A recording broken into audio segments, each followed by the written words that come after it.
Hey everyone, and welcome back to the channel. Today, I want to share a story with you. It's a personal one, a journey that has completely reshaped my world, my thinking, and even my identity. It's the story of how and why I started learning Arabic. It all began not in a classroom, but with a sound. I was traveling, and one evening, I heard the call to prayer echoing through the city. I didn't understand a single word, but the melody, the cadence, the sheer emotion in the voice, it stopped me in my tracks. It was profound, ancient, and beautiful. In that moment, a seed was planted. I wanted to understand the culture that produced such a beautiful sound. I realized that to truly connect, I needed to learn the language. So, I dove in head first. And let me tell you, it was like jumping into the deep end of the ocean. My first encounter with the alphabet felt like trying to decipher an ancient code, 28 letters, most of which had no equivalent in English. And they changed shape depending on where they were in a word. I remember spending hours just trying to distinguish between BATA and VA. Those little dots felt like my greatest enemies. My first notebooks were a mess of squiggly lines that looked more like abstract art than writing. There were moments of pure frustration where I thought, this is impossible. Why am I even doing this? Then there was the grammar. Oh, the grammar. Arabic grammar is a magnificent, intricate palace. It's logical, it's mathematical, but it's also vast.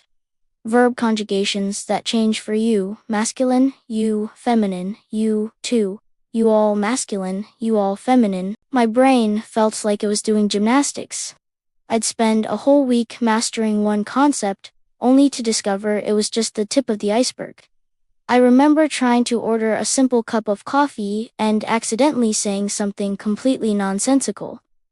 The barista just smiled kindly, but I felt my face turn bright red.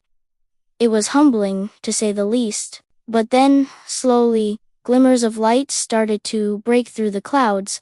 I'll never forget the first time I read a full sentence out loud and understood it. It was something simple, like the boy is in the house, but it felt like I had just decoded the Rosetta Stone. It was a jolt of electricity, a feeling of pure achievement. Suddenly, the squiggles on the page weren't just symbols. They were gateways to meaning. The real transformation happened when I started to connect with people. At first, I was shy, terrified of making mistakes, but I pushed myself. I found a language exchange partner online, a wonderful woman from Cairo. Our first few conversations were a clumsy dance of broken Arabic, broken English, and a whole lot of Google Translate. But she was patient. She corrected my pronunciation, explained idioms, and, more importantly, she shared her life with me. We talked about food, family, music, and our dreams. Through her, the language came alive. It was no longer just a set of rules in a textbook. It was the language of hospitality, of warmth, of deep friendships. I learned that Ilan wa Solin isn't just hello. It's you've come to your family and to a welcoming place.